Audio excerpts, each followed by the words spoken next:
নমস্কার বন্ধুরা, ম্যাডম্যাক্স অশোক দিদির তরফ থেকে আপনাদের জানাই শুভেচ্ছা ও ভালোবাসা।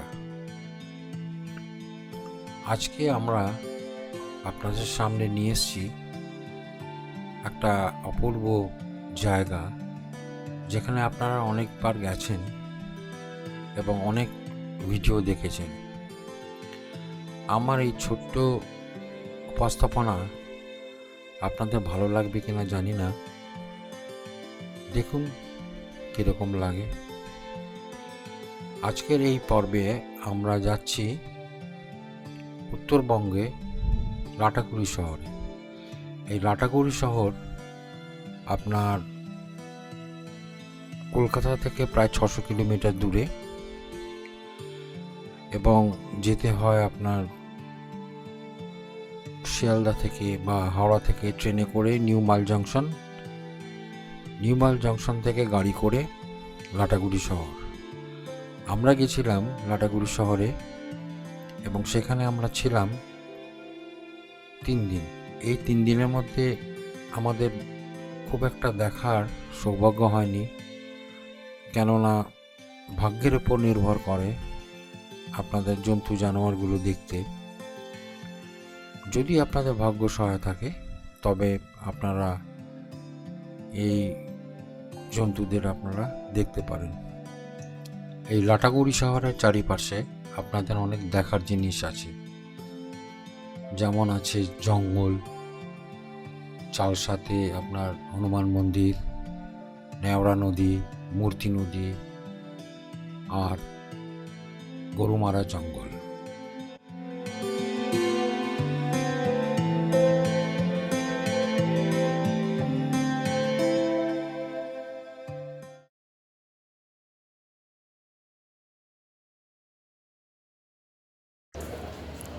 পুজোর ঠিক আগে আমরা বেরিয়ে পড়েছিলাম লাটাগুড়ির উদ্দেশ্যে। শিয়ালদা স্টেশন থেকে কাঞ্চনকন্যা ধরে আমরা পৌঁছালাম শিলিগুড়ি। এই শিলিগুড়ি থেকে তারপর আমরা জঙ্গলের মধ্যে দিয়ে আমরা নিউ মাল জংশনে পৌঁছালাম। এই শিলিগুড়ি থেকে নিউ মাল জংশন পর্যন্ত জঙ্গলের মধ্যে দিয়ে যে ট্রেনগুলো যাচ্ছে, অপূর্ব দৃশ্য। দুদিকে জঙ্গল, কখন বন্যজন্তুরা চলে আসে আপনারা বুঝতেও পারবেন না। এখানে হাতির সংখ্যা খুবই, কিন্তু যেহেতু হাতি লাইন পারাপার হয় সেহেতু গাড়ির স্পিডটা কমিয়ে রাখে। চলুন দেখছি কোথায় যাওয়া যায়। এই যে দেখুন, চা বাগানের মধ্যে দিয়ে যাচ্ছি, দুপাশে চা বাগান, আর গাড়ি ধীর গতিতে চলে যায়, খুব একটা জোরে যায় না। সুন্দর মনোরম দৃশ্য। এই দেখতে দেখতে আমরা পৌঁছে গেছি প্রায় নিউ মাইল জংশনের কাছে। ট্রেনটি বেঁকে বেঁকে স্টেশনে ঢুকছে। তারপর আমরা পৌঁছে যাব নিউ মাইল জংশনে। এই পৌঁছে গেলাম নিউ মাইল জংশনে। এখন নিউ মাইল জংশনে প্রায় 2 মিনিট কি 3 মিনিট দাঁড়ায়। সেই ট্রেনটি আবার চলে যাবে নিউ আলিপুর দুয়ারে। এই দাঁড়িয়ে আছে ট্রেনটি কাঞ্চনকন্যা। আমরা নেমে বাইরে গাড়ির জন্য অপেক্ষা করব। স্টেশন থেকে বেরিয়ে আমরা হোটেল থেকে গাড়ি পাঠিয়েছিল, সে গাড়ি করে একটা জায়গা আসলাম, সেখানে চা খেলাম। চা মানে চা, সকালের জলখাবার, স্ন্যাক্স এবং চা। খুব সুন্দর হোটেল। হোটেল বললে ভুল হবে, এটা একটা ছোট্ট জলখাবারের জায়গা। এবার এখান থেকে আমরা রাস্তা ধরে চলে যাব আমাদের লাটাগুড়ি জঙ্গলে। এই নিউ মাল জংশন থেকে লাটাগুড়ির দূরত্ব হচ্ছে প্রায় 20 কিলোমিটার। যেতে লাগে প্রায় মিনিট 20 কি 30, মানে আধ ঘন্টা ধরে রাখতে পারেন। আধ ঘন্টার মধ্যে আপনারা পৌঁছে যাবেন। আমরা এই জঙ্গলের রাস্তা দিয়ে যাচ্ছি, দুপাশে জঙ্গল দেখতে পাচ্ছেন। দিনের বেলা সূর্যের আলো পড়েছে, এই হচ্ছে আমাদের রিসর্ট, একদম জঙ্গলের ভিতর আমার ট্রি রিসর্ট। খুব সুন্দর এবং পরিচ্ছন্ন, পরিষ্কার, থাকলে বুঝতে পারবেন। এই রিসর্টের 3টি উইং আছে, একটা সামনের দিকে ডিলাক্স, মাঝখানে স্ট্যান্ডার্ড এবং পিছন দিকে একটি কাঠের রুম আছে, কাঠের ব্লক। সেই ব্লকে আপনারা থাকতে পারেন, ওটার ভাড়া একটু বেশি। চলুন দেখা যাক এক ঝলকে কীরকম দেখতে লাগে এই রিসর্টটি।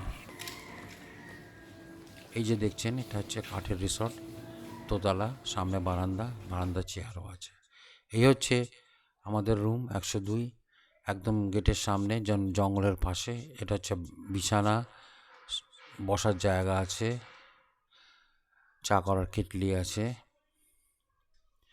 সুন্দর ঘর, খুব সুন্দর, পরিষ্কার পরিচ্ছন্ন। সামনের দিকে দরজাটা দিয়ে বারান্দায় যাওয়া যায়, সামনের দিকে বারান্দায়। এটা খুবই সুন্দর। আর এই হচ্ছে দেখুন, চায়ের কাপ, কেটলি সব।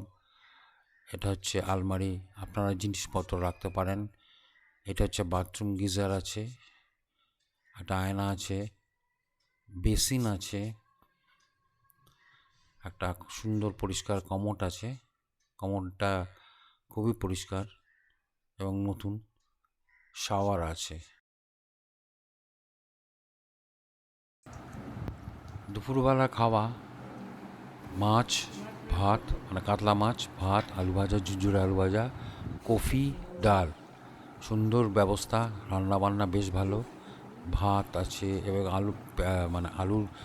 আলু ভাজা। বিকেল 3:30টার সময় আমরা বেরিয়ে পড়লাম গরুমারা জঙ্গলে, জিপ সাফারিতে। এই গরুমারা জঙ্গল আয়তন অনেক বড় এবং অনেক জোন আছে, যেমন হচ্ছে চিলাপাতা, ধূপজোড়া, নেওড়া এবং জলদাপাড়াটাও গরুমারা জঙ্গলের একটা অংশ। সন্ধ্যাবেলা 5টার সময় আমরা পৌঁছালাম নেওড়া জঙ্গলে। ওখানে একটা অনুষ্ঠান চলছিল, সেখানে আদিবাসীরা তাদের নৃত্য পরিবেশন করছিল। সেই নৃত্য দেখতেই আমরা গেছিলাম, সঙ্গে জলখাবার, মানে চা এবং বিস্কুট সবই ছিল। পরদিন সকালবেলা খুব বৃষ্টি ছিল বলে কোথাও বেরোতে পারিনি। দুপুর 3টের সময় আমাদের ধূপজোড়া এলিফ্যান্ট ক্যাম্পে হাতি রাইড ছিল, কিন্তু প্রবল বৃষ্টি। সেই বৃষ্টির মধ্যে আমরা পৌঁছে গেলাম। বৃষ্টি থামার পরেই আমরা হাতির পিঠে চড়লাম। হাতির পিঠে চড়ে ধূপজোড়া যে জঙ্গল আছে, মানে ওটা হচ্ছে না গরুমারা জঙ্গলে, সেখানে আমরা ঢুকলাম। ঢুকে কিছুই দেখতে পারিনি, কিছুই নাই, শুধু 2-1টা হরিণ ছাড়া কিছু দেখা যায়নি। আর এই দেখুন, হাতির শাবক যাচ্ছে এবং আমি হাতের পিঠে।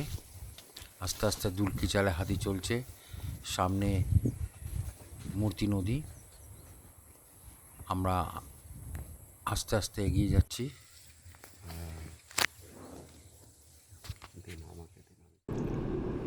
পরের দিনে আমরা বেরিয়ে পড়লাম লাটাগুড়ির আশেপাশে যে সমস্ত জায়গাগুলো দেখার আছে সেগুলো দেখার জন্য।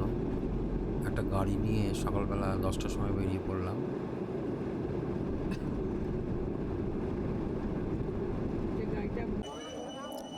এটা হচ্ছে লাটাগুড়ির মহাকাল শিব মন্দির, গরুমারা জঙ্গলের পাশে। মানে একদিকে গরুমারা জঙ্গল আর একদিকে হচ্ছে নেওড়া জঙ্গল, নেওড়া নদী আছে ডান দিকে। এটা খুব জাগ্রত।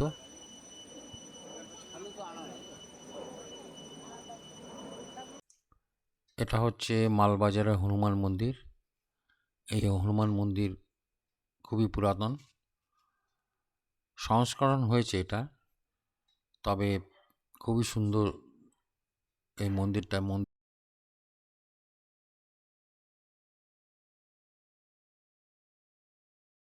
ভিতরে সন্তোষী মাতা আছে, হনুমানজির মূর্তি আছে, লক্ষ্মী, সরস্বতী সব ঠাকুর মানে দেব দেবতার মূর্তিগুলো আছে খুব সুন্দর ভিতরে।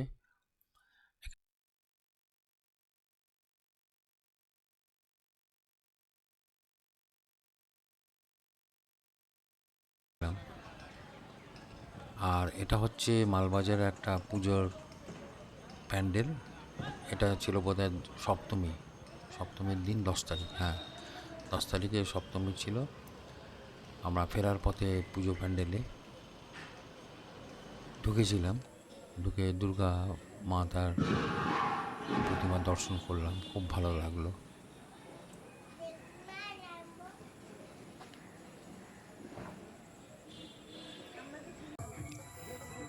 এটা হচ্ছে একটা পিকনিক স্পট, নেওড়া নদীর ধারে।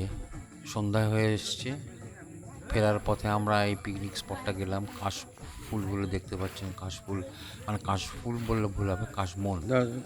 সুন্দর জায়গা, শীতকালে এখানে বনভোজন হয়। আমরা এই নেওড়া নদীর ধারে এসেছিলাম। ওপাশে হচ্ছে আপনার গরুমারা জঙ্গল, আর এদিকটা হচ্ছে এই দিকটা হচ্ছে আপনার মানে বসতি আর কি। আর এই সন্ধ্যায় 6:30 বাজে, এখন সূর্য ঢলে আসছে পশ্চিম দিকে। আমরা এই নেওড়া নদীর ধারে আছি। এটা ব্রিজ, এইখান দিয়ে রেল লাইন পাতা এবং রেলগাড়ি এখান দিয়ে যায়। আর ওই যে দেখছেন দূরে, ওটা হচ্ছে আপনার গরুমারা জঙ্গল। অনেকে হেঁটেই চলে যায়, কিন্তু যাওয়াটা বারণ, ক্রস করতে পারবেন না। পরের দিন রাত্রে আমরা খুব গভীর রাতে আমরা বেরোলাম, যদি কিছু বন্যজন্তু দেখা পাই ন্যাশনাল হাইওয়েতে। আজকে আমাদের ফিরে যাবার পালা, বিকেলবেলায় কাঞ্চনকন্যা এক্সপ্রেস ধরে। তাই সকালবেলা যেটুকু সময় পাওয়া, আমরা গেলাম মেদলা ওয়াচ টাওয়ারে। এই লাটাগুড়ি থেকে মেদলা ওয়াচ টাওয়ারের দূরত্ব হচ্ছে প্রায় 16 থেকে 17 কিলোমিটার, যেতে লাগে আধ ঘন্টা। রাস্তা খুবই খারাপ, মানে একটা ক্যানেলের পাশ দিয়ে যেতে হয়, গাড়ি লাফাতে লাফাতে যাবে। গিয়ে ওখানে টিকিট পেয়ে যাবেন। আর দেখার মধ্যে আছে, ওইখানে আছে আপনার সল্ট পিট, কিন্তু আমরা কোনো জন্তুই দেখতে পাইনি, আমাদের ভাগ্য খারাপ। এখানে মহিষের গাড়ি করে ঘোরানো হয়, মহিষের 2টো মহিষ থাকে, টেনে নিয়ে যায় গাড়ি, 10 জন করে বসতে পারে। এইটুকুনি দেখার আর কি।